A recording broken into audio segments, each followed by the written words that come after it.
कभी कहते हैं मार्शल लॉ लग जाएगा, जमहूरियत की बिसात लपेट दी जाएगी, निजाम लपेट दिया जाएगा, और कभी ये धमकी देते हैं कि खान असम्बलियां तोड़ देगा। सवाल ये है कि अगर हुकूमत मजबूत है और बकौल उनके एक पेज पर है और किसी की जुर्रत नहीं कि खान साहब से इस्तीफा तलब कर ले, तो किसी की जुर्रत नहीं किसी को एनआरओ दे दे, तो फिर असम्बलियां तोड़ने की बात कहां से आ गई? तो इसका मतलब ये है कि शायर का यानी शायर ये कहने की कोशिश कर रहा है कि नौबत यहां तक आ सकती है कि हाँ साहब असम्बलियां तोड़ दें। तो दूसरे लफ्जों में गल बंध गई है मुख्तारिया, क्योंकि असम्बलियां तोड़ना आखिरी ऑप्शन हो सकता है। बादी नजर में लगता यूं है कि हालात उस तरफ बढ़ रहे हैं जहां कोई बहाना बनाकर असम्बलियां तोड़ी जा सकती है, और इससे अच्छा बहाना और क्या हो सकता है कि एनआरओ नहीं दूंगा। और अगर किसी वजह से ऐसा माहौल बन जाए कि हुकूमत को जाना पड़े, तो कम से कम ये बहाना तो कारगर हो सकता है कि जी एनआरओ ना देने की वजह से खान साहब ने असम्बलियां तोड़ दी हैं, यानी ना खेडांगे ना खेडन देंगे।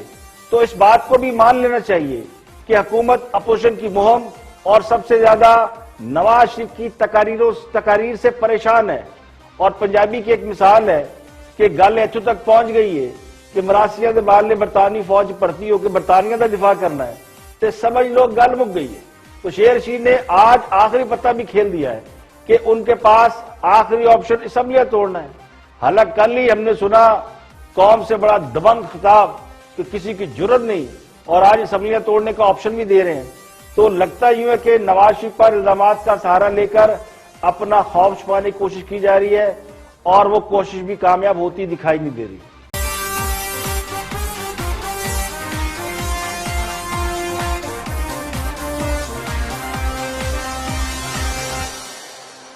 मुझे बताएं, क्या नवाज रसूलुल्लाह साहब को कभी किसी अलायंस से पहले ये कहना पड़ा था कि मुझे इन पार्टी का इतबार नहीं है, ये मुझे लिख के दें? वेरी ट्रू, बड़ा इंपॉर्टेंट नुकता है ये ना, ये एक बड़ा अमर मजबूरी एक बना हुआ है, जिसमें एक तो कॉमन गोल सबका है कि जी इस गवर्नमेंट को हटाया जाए, वो हर तहरीक का होता है। लेकिन इसके अलावा इन तमाम पार्टीज के तीन बड़े स्ट्रॉन्ग इंडिविजुअल स्टांसेस भी हैं जो बहुत एट ऑड्स हैं एक दूसरे के साथ। मगर आप ये बताइए कि यानी ये किस तरह आगे कितना बढ़ पाएंगे, आपका ख्याल क्या है, और हुकूमत कितना दबाव महसूस कर रही है?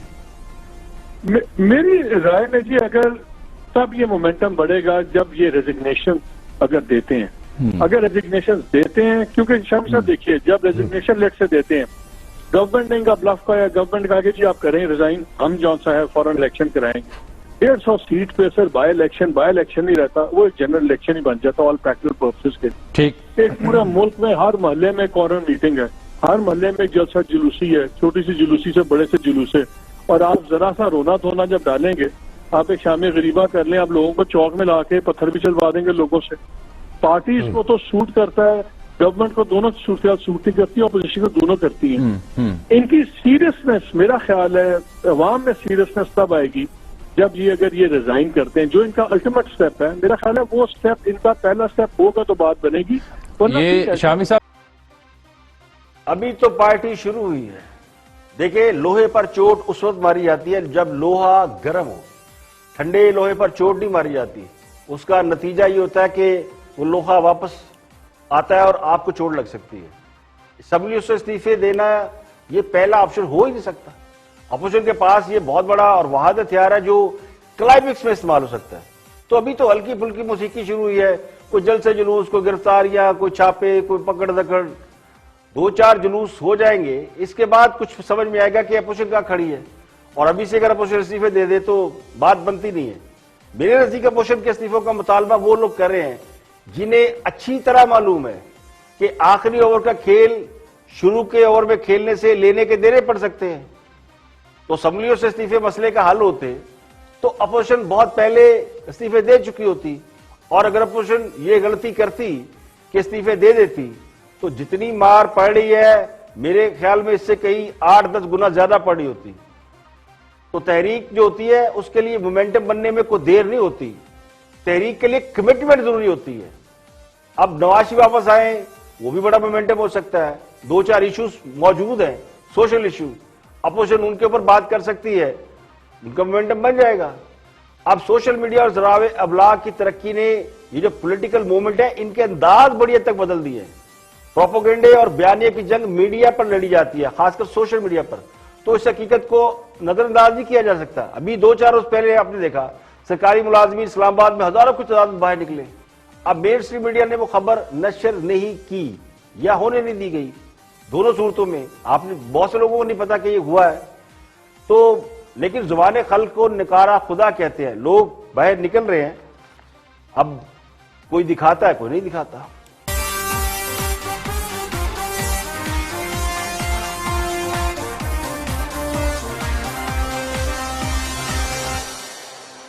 साहब, ताज़ा तरीन जो है ये वो है जनाब लाहौर पुलिस की तरफ से एक वजाहत जारी की गई है। उन्होंने कहा जी कल जो मुकदमा दर्ज हुआ है वो ना तो गवर्नमेंट ने करवाया है और ना ही पुलिस ने किया है और ना ही ये कोई गद्दारी और बगावत का मुकदमा है। ये कोई भी शहरी अगर जो समझता है और FIR दर्ज करवाता है तो तहत हुआ है, तो इसलिए इसको उसी हद तक समझा जाए। ये बस खाम गलत प्रोपेगेंडा कर रहे हैं कि जी वज़ीर आज़म ने ये करा दिया, फलां ने कराया, उनको पता भी नहीं है, ना उनका ये काम है कि कौन सी FIR हो रही है कि नहीं। लेकिन ये भी तो है ना कि सारे मुल्क के खिलाफ नाम ना उनके लिख दो, नवाज शरीफ वगैरह कर दो। बिल्कुल ठीक। पीरियड। लो जनाब, प्रोपोगेंडा किसी ने क्या करना है। हाँ साहब तो ये बयानिया लेकर चल रहे थे कि नवाज शरीफ गद्दार है और उनका बयानिया वो है जो कि भारत का बयानिया है। तो FIR को अगर उसका तसल्सुल समझा जा रहा है तो क्या गलत है इसमें। और दूसरी बात ये कि ये कहा जा रहा है कि प्राइम मिनिस्टर को तो इल्म ही नहीं था, वो लाइम थे। तो बदकिस्मती से पूरा मुल्क इस लाइल्मी की मार खा रहा है। वज़ीर आज़म को इल्म नहीं होता और नीचे गदर मजा होता है। यहाँ तो ये तक पता नहीं कि कौन सा वजीर कौन सा महकमा चला रहा है। और प्राइम मिनिस्टर को हालात का इल्म टेलीविजन के जरिए होता है। वो खुद फरमा चुके हैं कि उनकी एहलियों ने याद दिलाती हैं कि वो प्राइम मिनिस्टर है। तो फिर वज़ीर आज़म को ये जो हम रोज शोर मचाते हैं कि चीनी 110 रुपए में फरोख्त हो रही है, बेरोजगारी बढ़ती जा रही है, इसका भी नहीं पता होगा। अब अगर वो ये कहते हैं कि उन्हें FIR का पता नहीं था और उस वक्त वो अपनी सालगिरह का केक काट रहे थे, तो असल में कौम को लाइल्मी की मार पड़ रही है। वैसे तो खास साहब जिस चीज का नोटिस लेते हैं उनके इल्म में आ जाती है, वो भी महंगी हो जाती है, गायब हो जाती है। तो बहुत से लोग लाइल्मी को गनीमत भी समझते हैं।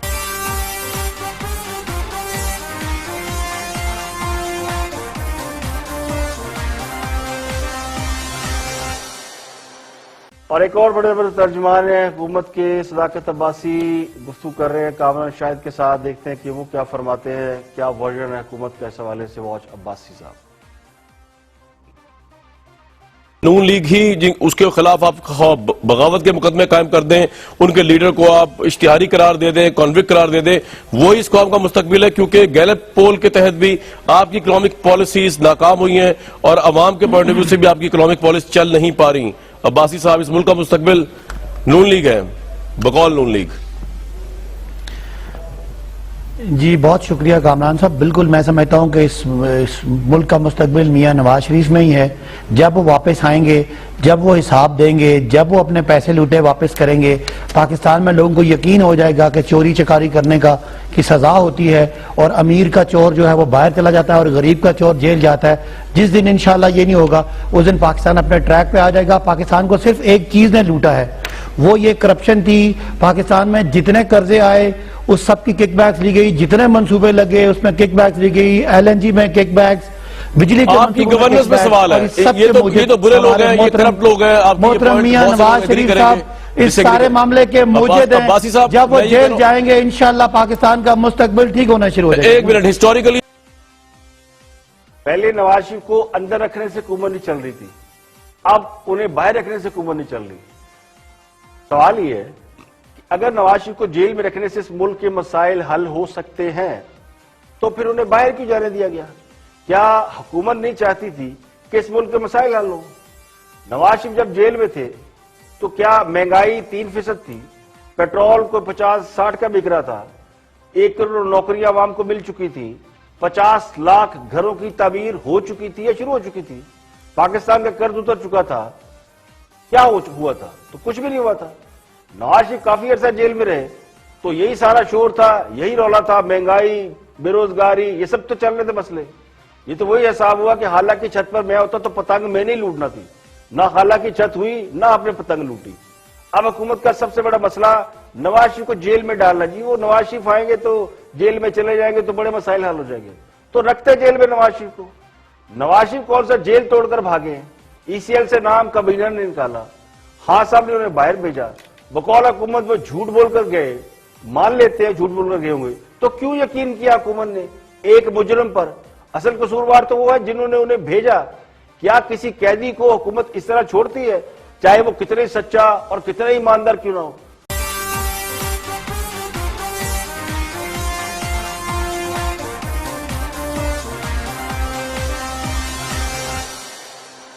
पाकिस्तानी सियासत में दूसरा बड़ा बम डीजीएफआईए बशीर मेमन ने फोड़ दिया है। उन्होंने मतीउल्लाह जान को खुसूसी इंटरव्यू में बड़े अहम इंकशाफात किए। इन इंकशाफात के मुताबिक साबिक वज़ीर दिफा ख्वाजा आसिफ के खिलाफ आर्टिकल 6 के तहत गद्दारी का मुकदमा दर्ज करने का हुक्म वज़ीर आज़म इमरान खान ने दिया, जबकि कैप्टन सफदर के खिलाफ दहशतगर्दी के मुकदमा बनाने का हुक्म भी वज़ीर आज़म ने दिया। इसके अलावा के इलेक्ट्रिक की मालिक कंपनी अबराज ग्रुप, यानी जो के इलेक्ट्रिक को चलाती है, उसे भी क्लीन चिट देने की हदायत वज़ीर आज़म की तरफ से आए।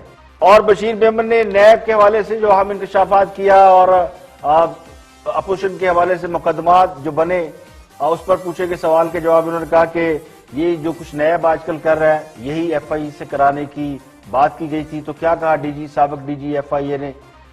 Watch this. अब ये बताएं कौन से क्या मसला क्या था? इमरान खान साहब क्या चाहते थे जो आप उनकी मुराद पूरी नहीं कर रहे थे? जो नैब ने किया है वही सब जो इमीडिएटली मैंने तो आपको अर्ज किया ना, जितने भी केसेस नैब ने बनाए हैं, अब मुझे सारे सरेदस्त याद तो नहीं, ठीक है सर इस वक्त तो जाहिर है आपने ऑफ द हुक मुझे पकड़ लिया, तो सरेदस्त मुझे याद तो नहीं। ऑफ द हुक जितने भी केसेस नैब की जो इज्जत अफजाई हुई है उसमें ये इज्जत अफजाई हमारी होनी चाहिए। असरान इफ्तिखार है, अमीर मकाम है, खुर्रम दस्तगीर, ये तमाम नाम जो हैं पहले भी अखबार में तो आ चुके हैं और मुझे याद पड़ता है कि ये उमर चीमा साहब की भी एक स्टोरी थी। तो ये मतलब इन सियासतदानों से मुतल्लिक आपको खुद वज़ीर आज़म साहब ने कभी कोई हदायत दी कि आप ये करें? प्राइम मिनिस्टर से पहली मीटिंग आपकी जो हुई वो थोड़ा बताएं ना, क्या कोई ऐसी संजीदा चीज़ थी या आपको इनडायरेक्टली ये तासुर मिल रहा था कि वो? मैं मतीउल्लाह जान साहब, आपके ख्याल में प्राइम मिनिस्टर के साथ डीजीएफआईए जो है वो गप लगाने जाते हैं? गप तो नहीं लगाने चाहता ना, मतलब वो तो एक अपने कोई काम होगा तब। नहीं, इनकार मैंने नहीं किया, मैंने इनकार कभी भी नहीं किया, मैंने कानूनी पोजीशन बताई। क्या पर्टिकुलर ख्वाहिश थी जो इमरान खान साहब चाहते? वो जो आजकल चल रही हैं चीजें, पहले भी चलती रही हैं, हमजा शहबाज और दूसरे जो उनका बेटा है वो सलमान शहबाज, और फिर उनकी पूरी फैमिली जो अब उनकी बीवी बच्चे और रिश्तेदारों के भी, उनकी बेगम जो जाली कंपनियों का जो केस था उस वक्त, 56 जाली कंपनियों का, ठीक है जी हाँ। तो वो क्या चाहते थे और आपने क्यों इनकार किया? क्या वो मैंने इसलिए इनकार किया कि दो वजूहत थी मेरे पास। एक तो इंक्वायरीज नहीं थी, वन, दूसरा ये प्रोविंशियल एंटी करप्शन का मैंडेट था, उसके लिए ये इस पे अमल होगा, इस पे अमल नहीं। साबिक डीजीएफआईए ने और भी बड़ी अहम बातें की और बड़े अहम इंकशाफात किए और भी बहुत से लोगों के ऊपर मुकदमात बनाने की बात हुई।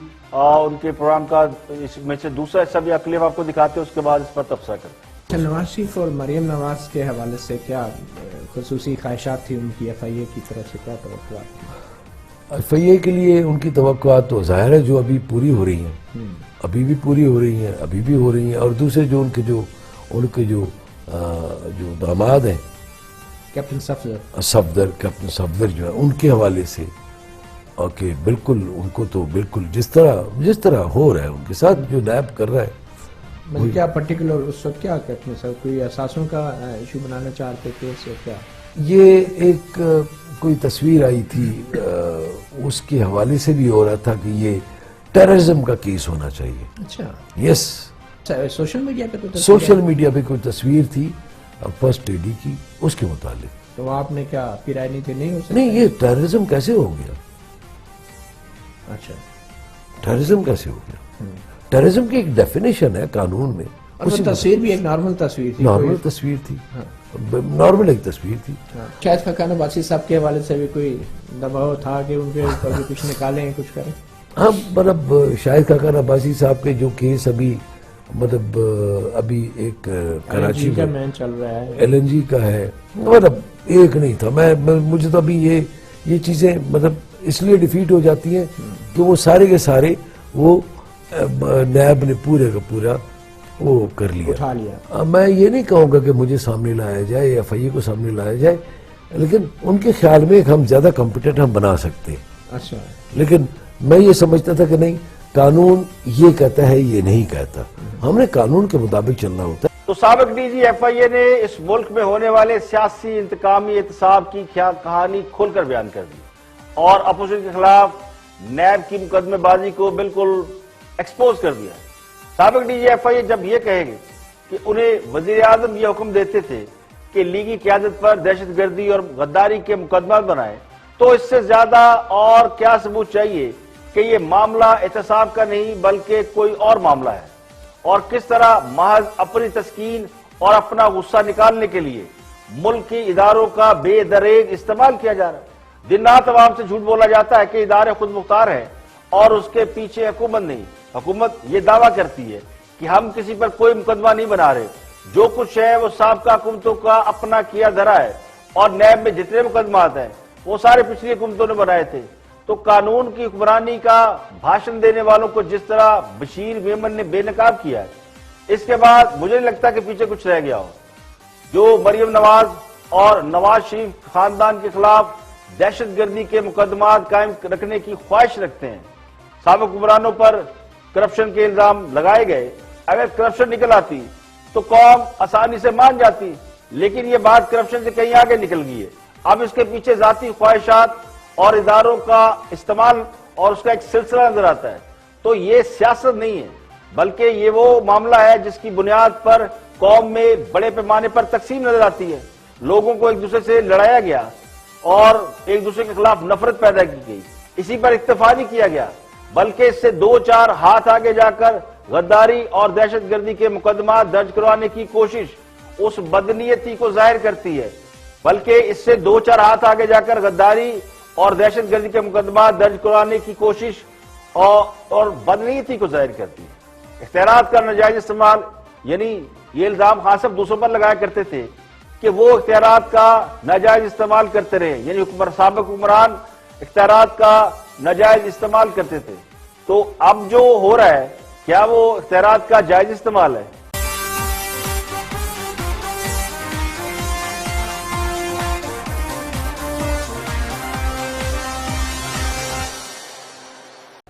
कोई माने या ना माने, नवाज शरीफ एक दिन खिताब करते हैं, अगले दिन उनके खिलाफ कोई ना कोई कानूनी कार्रवाई आगे बढ़ती हुई नजर आती है। कल उन्होंने खिताब किया तो आज ये खबर सामने आई है कि नैब ने नवाज शरीफ का पासपोर्ट और शनाख्ती कार्ड मनसूख करने की सिफारिश कर दी है। वजारत दाखिला को लिखे गए खत में कहा गया है कि नवाज शरीफ के वारंट गिरफ्तारी अदालत से जारी हो चुके हैं, इसलिए उनका पासपोर्ट और शनाख्ती कार्ड मनसूख कर दिए जाएं, इंटरपोल के जरिए उन्हें गिरफ्तार किया जाए। नैब का यह खत वजारत दाखिला को मौसूल हो गया है, जिसमें यह कहा गया है कि नवाज शरीफ को अदालत से इश्तिहारी करार देने का अमल शुरू हो गया है, लिहाजा उनकी सफरी दस्तावेजात को कैंसिल कर दिया जाए या ब्लैकलिस्ट कर दिया जाए। तो जराये के हवाले से यह कहा गया है कि नवाज शरीफ की सफरी दस्तावेजात के हवाले से नैब की सिफारिशात पर अमल दरामद शुरू कर दिया गया। इसके अलावा शहबाज शरीफ और उनकी फैमिली का नाम ECL में डालने का अमल भी शुरू कर दिया गया है। शहबाज शरीफ का नाम जरा ये कहते हैं पहले ही ECL में डाल दिया गया है। अब नवाज शरीफ को इश्तिहारी करार देने की हुकूमत को इतनी जल्दी है कि इश्तिहार शाया करने के लिए हुकूमती खजाने से फौरी रकम अदा कर दी गई है। अब नवाज शरीफ की तकरीर मेन स्ट्रीम मीडिया पर दिखाने पर पाबंदी के बावजूद सोशल मीडिया पर नवाज शरीफ की तकरीर तो सबने सुन ली है, और मुस्लिम लीग नून के कायद और रहबर ने खोलकर यह ऐलान कर दिया है कि कमजोर दिल हजरात बेशक उनका साथ न दे, और जो इसका बोझ नहीं उठा सकते वो पीछे हट सकते हैं। उन्होंने कल तकरीर में यह भी ऐलान किया जो बुज़दिल है वो घर बैठे हैं। मीडिया को भी मशवरा दिया गया कि वो पाबंदियां तोड़ दे और 2-4 महीने किसी को जेल जाना पड़े तो कोई नई बात नहीं है। इससे अंदाजा होता है कि नवाज शरीफ बहुत ही एक्सट्रीम पोजीशन पर है, लेकिन उनके नाकदीन अब भी ये समझते हैं कि जब तक वो खुद वापस नहीं आएंगे हुकूमत गिराना आसान नहीं होगा, या फिर अपोजिशन असेंबलियों से इस्तीफे दे दे। तो बहुत सारी चीजें एक्सपोज हो चुकी हैं। तो ये इतना अग्रेसिव खिताब या इतनी अग्रेसिव पोजीशन जो ली हुई है, ये इससे लगता ही हुआ है कि अपोजिशन पूरी तरह चढ़ाई कर रही है। दूसरी तरफ हुकूमत भी अपोजिशन के गिर्द कानूनी घेरा तंग करती जा रही है। बज़ाहिर यूं लगता है कि अपोजिशन तंग आमद बजंग आमद के तहत इस तरह की स्ट्रेटेजी पर चल रही है जो अग्रेसिव है, जबकि इतलात यह है कि अगले चंद रोज में हुकूमत अपनी रेट बनवाने के लिए मजीद गिरफ्तारियों के मंसूबे बना रही है।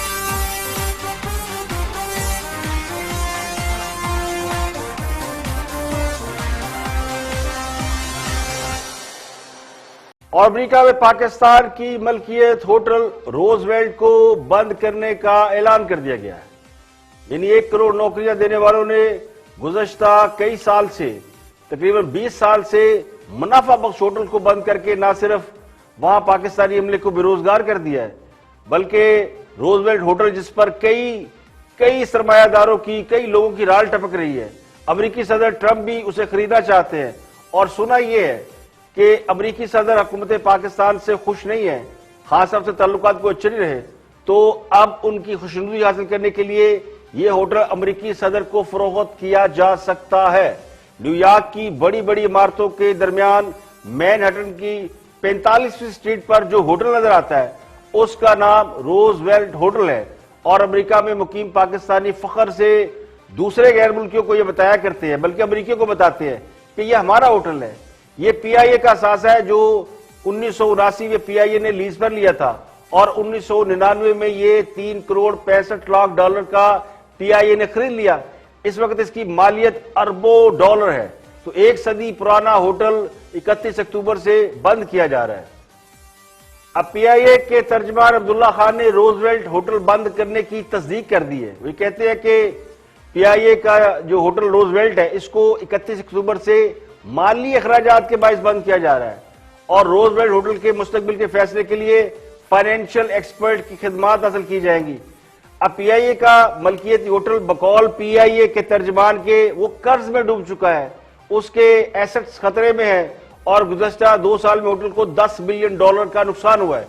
जबकि अखबारी इतलात यह है कि होटल मुनाफे में चल रहा था। जबकि काबीना की इक़्तिसादी राब्ता कमेटी ने कुछ ही रोज पहले रोजवेल्ट होटल के लिए फंड्स की मंजूरी का ऐलान किया था। 1979 में पीआईए ने सऊदी अरब के शहजादे फैसल बिन खालिद बिन अब्दुल अजीज सऊद के साथ मिलकर इसे लीज पर लिया था और लीज की शरात में एक शिक ये भी शामिल थी कि 20 साल बाद अगर पीआईए चाहेगी तो उसे बाय कर सकती है।